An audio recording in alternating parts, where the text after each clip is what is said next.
दुख की बात यह है कि आज जो कथा श्रोता है उनको ऐसे चेहरों की जरूरत है। बड़े बड़े बाल बढ़ा लो और बढ़िया क्लीन शेव कर लो और अच्छे स्वर में गाना गा लो। हर दिल जो प्यार करेगा वो गाना गाएगा, दीवाना सैकड़ों में पहचाना जाएगा। ये जितने भी रामायण की कथा है, महाभारत है, भागवत है, ये कथाएं, इन सब कथाओं का एक प्रयोजन है, एक उद्देश्य है। जब तक वो उद्देश्य सिद्ध नहीं होता है तब तक कथा केवल टाइम पास के अलावा और कुछ नहीं। प्रश्न ये है कि आप कथा करते किस लिए? प्रयोजन क्या है आपको कथा करना? विधि तो नहीं है। विद्वानों के द्वारा जो लाई गई है कथा आपके पास, उसको सुननी है। अपने कानों को ऐसी कथा के सुनने में लगाइए जो कथा कोई विद्वान कह रहा हो। इसका मतलब क्या हुआ? कथा कहने का अधिकारी विद्वान होता है। विद्वान कौन होता है? अरे भाई, विद्वान माने जिसने षडंग वेद का अध्ययन किया हो वो विद्वान है। और प्रधानंच षट्सु अंगेषु व्याकरणम, वेद के 6 अंगों में प्रधान है वो व्याकरण है। अगर आपने व्याकरण नहीं पढ़ा, महाराज आप कथा के द्वारा जनता को क्या सुनाएंगे, क्या देंगे उसको? केवल कथा का मतलब इतना ही नहीं होता है वो फलाना राजा पैदा हुआ, वहाँ उसने ये किया, वहाँ उसने उस रानी से शादी की, वहाँ उसने लड़ाई की और फिर वो मर गए। ये इतना ही कथा नहीं है।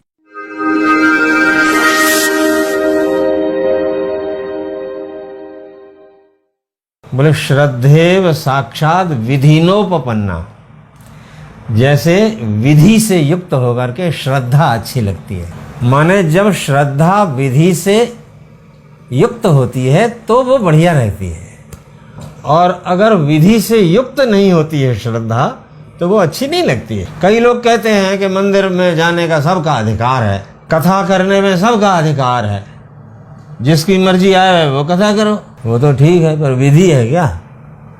आपकी श्रद्धा है, आप कथा करते हैं, ये बात अलग है, लेकिन इसका विधान है क्या? अगर मंदिर में जाने का विधान हो तो सबको जाना चाहिए। अगर विधि है, कानून है कि सब लोग मंदिर में जाएं, तो सब लोग क्यों नहीं जाते? फिर सबको जाना चाहिए। तो नास्तिक तो नहीं जाएगा, आर्य समाजी नहीं जाएगा, जो दूसरे धर्म के लोग हैं वो नहीं जाएंगे।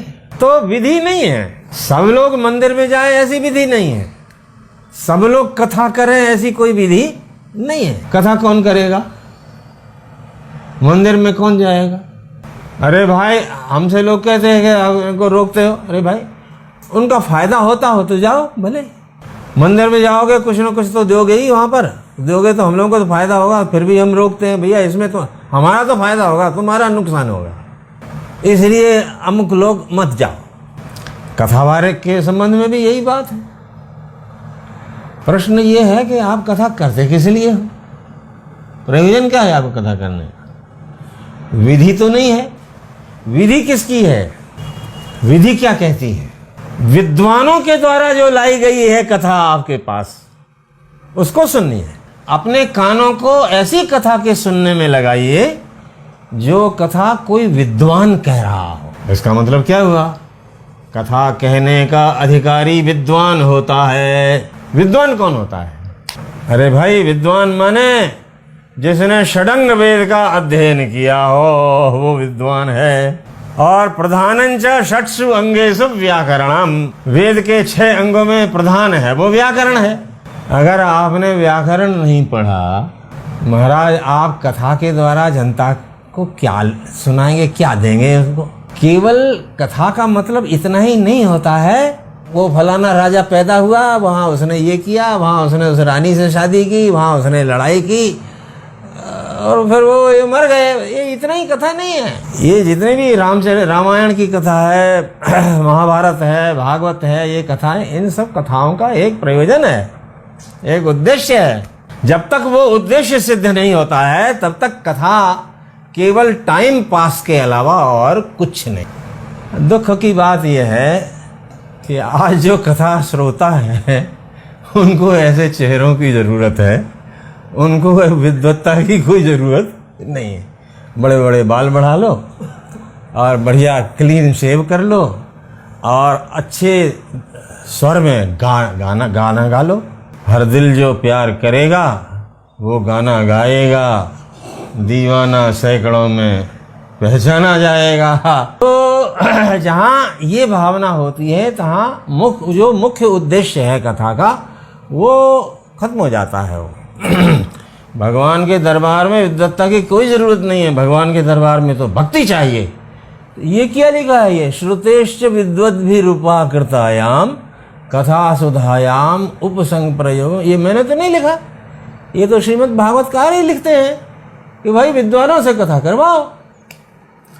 अब बात यह है मेरे भाई कि जब आप देखो संसार में जिसकी डिमांड होती है उसी की सप्लाई होती है, ये मूल बात है। मांग और पूर्ति ये अर्थशास्त्र का सिद्धांत है। जिस चीज की समाज मांग करेगा उसी चीज की पूर्ति होगी। आपका समाज अगर वैदुष्य की मांग नहीं करता है तो वैदुष्य की पूर्ति नहीं होगी। आपका समाज अगर गाने बजाने नाचने नौटंकियों की डिमांड करता है तो उसी की पूर्ति होगी ना। तो आप क्या अपने समाज को बनाना चाहते हो? ये तो आपको फैसला करना है। आप अपने समाज को विद्वान बनाना चाहते हो, आप अपने समाज को मूर्ख बनाना चाहते हो, क्या है?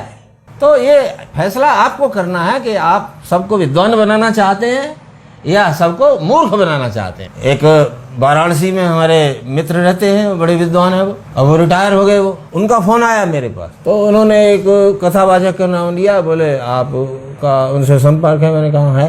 तो बोले कि उनसे जरा पूछिए, वो यहाँ एक कथा करनी है, वो कथा कर देंगे। तो मैंने कहा कि आप कर दीजिए कथा। बोले नहीं। मैंने पूछा किसको कथा करवानी? बोले हमारे एक मित्र है, उनको कथा करवानी है। तो मैंने कहा आपके मित्र हैं, आप कर दीजिए कथा, सुना दीजिए। बोले नहीं हम नहीं सुना सकते। मैंने क्यों नहीं सुना सकते? आप में क्या कमी है? आपने भागवत नहीं पढ़ी है क्या? नहीं। बोले पढ़ी तो है, तो फिर क्यों नहीं सुना सकते? जो भागवत लिखा है वो तो पढ़ के सुना दीजिए। अरे बोले हम वो तबला और हारमोनियम और वो ये हम गाना बजाना तो हम नहीं कर सकते हैं। मैंने कहा ये सब भागवत में है क्या? तबला और हारमोनियम और ये सब भागवत में लिखा है?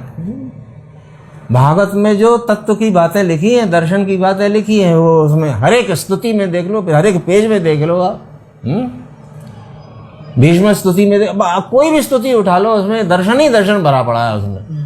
तो वो सब आपने पढ़ा है, आप सुना सकते हैं आप। वो महाराज उन्होंने फिर वो काट दिया। उन्होंने कहा नहीं हमको वही चाहिए। हम तो समाज अब ये बीमारी समाज की है, अब इसका क्या उपाय करोगे आप? समाज के लोग डिमांड करेंगे तो पैदा होंगे विद्वान, नहीं करेंगे तो नहीं पैदा होंगे। बहुत सीधी सी बात है। आपको विद्वान चाहिए या गवैया चाहिए? गवैया तो एक से एक पड़े हुए हैं। सोनू ने कहा मैं बहुत बढ़िया गाता है, ऐसे कितने हैं? बहुत एक से एक बढ़कर गाने वाले हैं, एक से एक बढ़कर के बजाने वाले हैं। कहाँ तक उनमें कंपटीशन करोगे? लेकिन आप वैदुष्य में कंपटीशन करके बताओ। श्रीमद् भागवत का है, श्रीमद् भागवत में ही ऐसे ऐसे श्लोक हैं महाराज। अगर उन श्लोकों पर अगर सारा समाज वास्तव में आज भी जागृत हो जाए तो इस देश की तस्वीर बदल सकती है। ये देश एक हो सकता है फिर से। ये श्रीमद् भागवत ही है जो इस देश को भारत बनाता है। ये श्रीमद् भागवत ही है जो इस देश को एक बनाता है। आप पंचम स्कंद उठा करके देखिए, पढ़ जाइए। तत्रायम भारतः वर्षः, ये भारत वर्ष है। तो ये भागवत का जो दर्शन है वो ये है। लेकिन जब आप गाएंगे बजाएंगे तो ये दर्शन कैसे पहुंचाएंगे सुनने वालों के पास, श्रोताओं के पास? तो जो भी लोग ऐसी कथा के क्षेत्र में, हमें इस बात का बड़ा दुख होता है कि कथा के क्षेत्र में आज भी कुछ विद्वान कथावाचक हैं।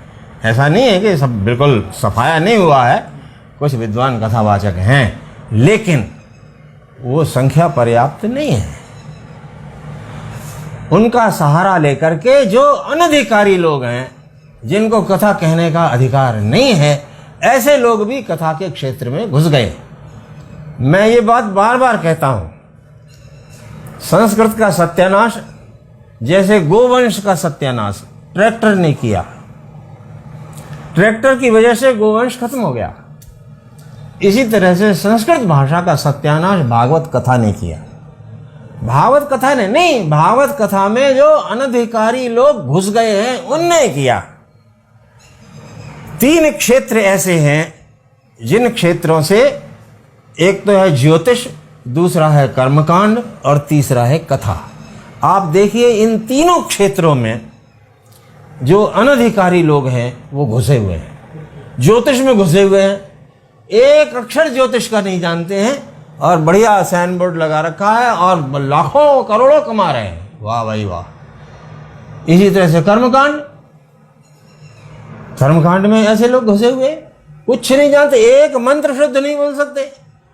शादी कराते, ब्याह कराते, दुनिया भर सब कर्मकांड कराते, एक मंत्र याद नहीं है और सब कर्मकांड करा लेते हैं वो लोग। तो इसका मतलब क्या बताया कि खोटा सिक्का उसमें आ गया, करेंसी में खोटा सिक्का चलने लग गया। जब खोटा सिक्का ज्यादा हो गया तो जो सही ओरिजिनल सही सिक्का था वो तो करेंसी से बाहर हो गया, आउट। लोग उसी को समझने लग गए, खोटे से को जो सही सिक्का था वही गलत हो गया। बोला अरे नहीं ये गलत है, ये हटाओ। विद्वान कौन हो? विद्वान का मतलब क्या है? विद्वान का मतलब है जिसने षडंग वेद का अध्ययन किया होगा, उसी का नाम विद्वान। और षडंग वेद में, वेद के षडंगों में सबसे पहला अंग है व्याकरण। जिसने व्याकरण नहीं पढ़ा है उसको तो विद्वान माना ही नहीं जाता है। आप कैसे अर्थ लगाएंगे अब भागवत का? केवल हिंदी पढ़ करके सुना देना ये भागवत कथा है क्या?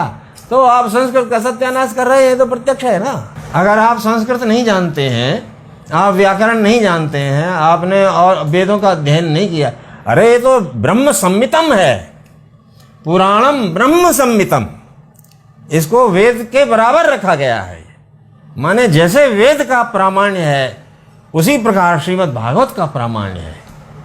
तो वेद से किसी भी मामले में एक कम नहीं है।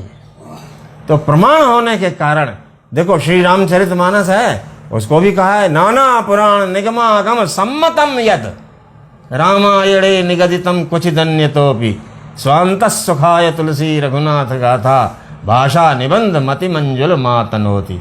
उसी तरह से इसके लिए लिखा है श्रीमद् भागवत के लिए पुराणम ब्रह्म संहितम, ये ब्रह्म संहित है।